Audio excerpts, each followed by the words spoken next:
Fala, meus amigos de pedagogia, tudo bem? Estamos aqui começando mais um podcast Pedago Corona, aquele podcast que te informa todo o conteúdo de pedagogia. E hoje falaremos em especial da abordagem humanista, com dois autores em especial, Rogers e Neil. Estaremos também realizando esse podcast com os alunos de pedagogia, Luana, Beatriz, Arthur, Bruna e Cristiano. Para começar esse conteúdo, é importante ressaltar que o homem, que por sinal conduz o seu próprio destino através da sua experiência, ou seja, ele é o condutor da sua própria vida. O homem que conduz a sua própria vida através das suas decisões. E para tomar decisões sábias, a experiência é um formato interessante. Por isso que na infância do homem é preciso aprender todos os caminhos que o leve para a felicidade, seja na escola e na sua família também, né? Que é importante. E o interessante é que pega muito nos conteúdos que nós vemos na pedagogia, que diz que é para a gente preparar a criança para a vida, né? E para dar uma continuidade nesse assunto, a nossa amiga Beatriz falará um pouco mais sobre o mundo e a cultura que rodeia esse homem em determínio e caráter social. Vamos lá, Bia, é com você.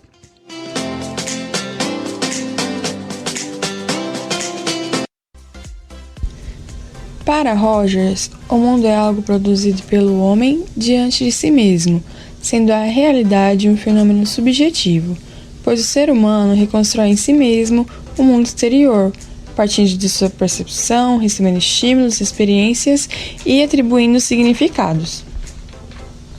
Um dos aspectos básicos da pessoa que se desenvolve no mundo é o eu, que inclui todas as percepções que o indivíduo tem do seu próprio organismo.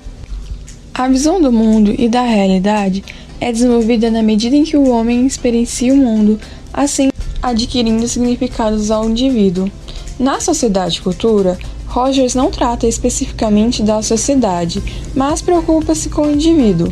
No planejamento sociocultural, Rogers coloca que a única autoridade necessária para os indivíduos é de estabelecer a qualidade de relacionamento interpessoal, tornando mais autorresponsáveis, com progresso na autorrealização, mais flexíveis e adaptáveis. Rogers não aceita o controle e a manipulação das pessoas, ainda que isso seja feito com a justificativa de tornar as pessoas mais felizes. É verdade, hein? Olha só como é interessante que esse podcast está sendo baseado num texto, né? E esse texto ele nos traz a felicidade do homem, a autonomia, a liberdade. E essa liberdade tem que ser exposta na escola, na sociedade, né? E para falar um pouquinho mais sobre esse assunto, nossa amiga Luana, ela vai estar explicando um pouquinho melhor para vocês, um pouquinho. Luana, é contigo, vamos lá!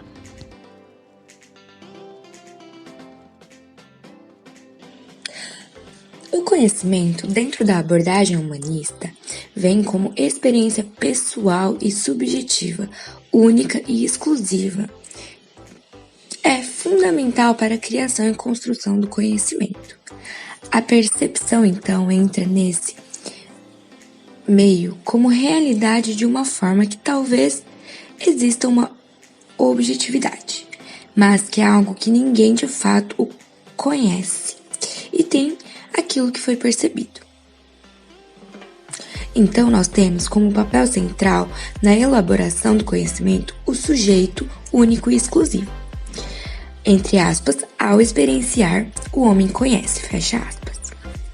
Então, nesse conjunto de realidades vivenciada pelo homem, onde o ser humano tem uma curiosidade natural para o conhecimento, fundamentada assim na teoria de Rogers.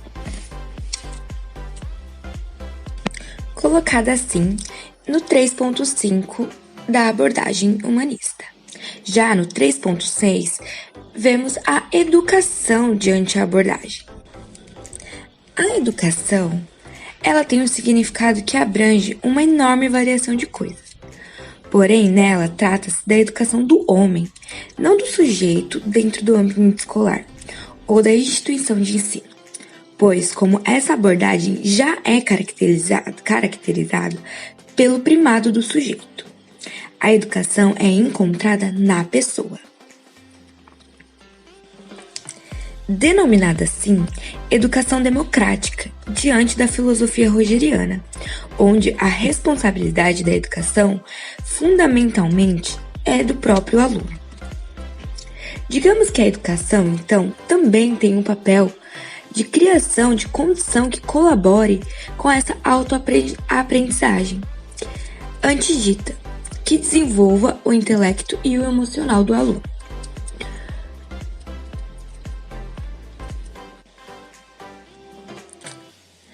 Tornando assim alunos que ao longo desse processo conseguissem participar, obter responsabilidades, autodeterminação, discernimento, agindo em nome da busca pela solução de seus problemas, assim por fim colaborando de fato com a educação. A escola, colocada no 3.7 da abordagem humanista, é uma escola não diferente disso. É uma escola participativa e no respeito das crianças, sempre oferecendo condições para que consiga desenvolver esse processo de vir a ver.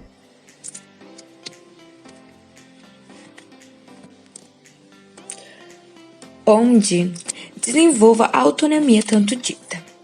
Roger coloca algumas questões, como, por exemplo, a abolição de ensino, onde pessoas que quiserem aprender se juntarão para isso, como, por exemplo, também a abolição de exames, notas e créditos, pois dessa forma a medida é transformada e encaixada em um só tipo de aprendizagem. Da mesma forma, coloca-se a abolição do diploma, como se o aprendizado tivesse um fim. Consistindo assim o princípio básico composta por Neil e Roger, na não interferência com o conhecimento da criança e de nenhuma pressão sobre ela. Dessa forma, fica claro que esta proposta não se coloca na prática em qualquer instituição, pois ela requer, assim, uma outra visão de ensino, tanto colocada na abordagem humanista.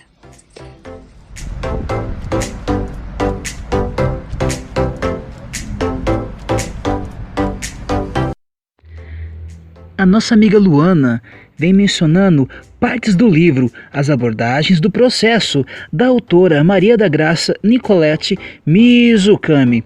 Claramente que nós não ressaltamos esse livro no começo, mas esse podcast está baseado nesse livro, né? E foi relatado um pouco também, né, sobre as falas da nossa amiga Luana, um pouco mais sobre as diretrizes da escola e as formas que sua estrutura seja de incentivo para o aluno estudar.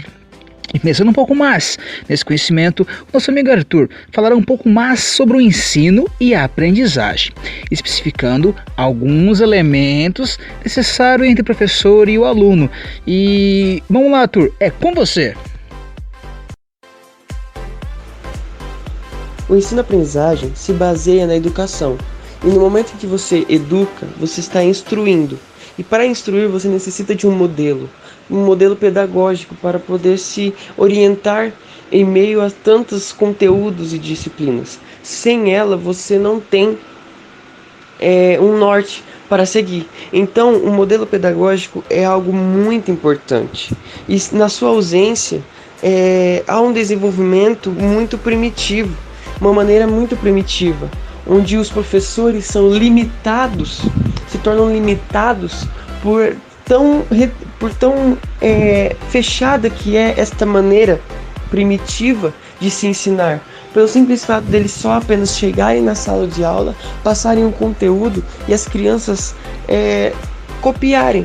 Então tornam-se pessoas culpistas, que no futuro, que lá em seu momento de adulto, momentos cruciais da vida, eles necessitarão de ser autênticos e não conseguirão fornecer isso, porque desde o início eram formados crianças copistas, eram formadas pessoas, seres humanos copistas. Então isso é algo muito crucial, um ponto de vista que nós precisamos enxergar, né? Porque o aluno, ele necessita participar. Ele necessita adquirir informações de uma maneira participativa, de uma maneira autêntica, ele precisa entender o conteúdo, não apenas por entender, mas ele precisa entender para poder viver. Então esse método de ensino, ele pode ser dado de uma maneira boa, né? Essa maneira primitiva, a gente pode encontrar ela de uma maneira boa, porque ela é correta, ela trabalha a correção, na verdade, né? Ela trabalha a beleza, ela trabalha a formalidade, mas ela também é ruim porque ela reduz os valores sensíveis, intuitivos que as crianças têm de receber o conteúdo. Então, ao mesmo tempo que é bom, ele trabalha correção, beleza, ele trabalha esse formalismo, esse modo de formalizar, ela também é ruim porque ele reduz e a criança perde essa sensibilidade ao conteúdo, essa sensibilidade que ele poderia ter. E aí é onde entra uma palavra muito curtinha, mas que tem bastante peso, que é a expressão. Que ela é fundamental para que na hora de verbalizar, na hora que o mestre verbaliza a lição, os alunos eles consigam absorver, eles consigam memorizar, mas não memorizar para o momento, mas para levar por toda a vida, gerando assim o ensino, o aprender. E o papel do professor é importante. O professor-aluno é importante porque ele não só aprende com as experiências da sua vida, como também ele se torna um polo fundamental, um mediador entre aluno e a cultura em que a criança está inserida, aluno e o ambiente que ele está inserido, aluno e o ensino que ele está inserido. Então o professor, ele tem esse papel de pegar o conteúdo, receber o conteúdo, e ao exteriorizar, marcar um ciclo da criança, permitir com que a criança finalize um ciclo, ele conclua um ciclo em que ele está sendo formado naquele determinado ano, naquele determinado momento. Então o professor, ele tem esse papel, ele deve pegar esse conteúdo, ele deve pegar essas matérias e transformar com eles através de uma metodologia em que ele observa o ambiente e encaixar no que as crianças estão vivenciando e não apenas passar por passar. Interessante, grande Arthur, sempre com grandes ideias, né? E para dar esse complemento, né, sobre essa questão que ele falou sobre avaliação, e para falar um pouco mais sobre o que as meninas também falaram nas falas delas, né, sobre a escola, sobre o homem, sobre as características do homem e a criança dentro da escola, dentro da sociedade, para ser feliz, né? Então a Bruna agora, nossa amiga Bruna, ela vai estar complementada desses assuntos com essa parte de metodologia, né? Essa parte de características. Bruna, é com você, vai lá! A metodologia precisa ocorrer de forma empírica e, em alguns casos, individual, pois cada aluno tem facilidade de aprender aquilo que gosta. Um exemplo, um aluno que gosta de matemática dedica seu tempo para essa matéria. Entretanto, ele pode ter muita dificuldade na escrita, pois é uma área que ele não se identifica. E isso deve ser levado em conta na hora de avaliar. É preciso entender que uma nota ruim não é questão de ser menos inteligente, e sim de prática. Contudo, a criança precisa ser livre e ter autonomia para pensar, assim ela conseguirá enfrentar os seus desafios. Muito obrigado, Bruna, pelos esclarecimentos da metodologia final. E aqui termina mais um podcast. Você que gostou do nosso conteúdo, ajuda a gente aí, compartilha, curta esse canal, que vocês vão ter mais podcasts, mais notícias fresquinhas para você sobre a pedagogia. Beleza? Tamo junto, paz e bem e obrigado!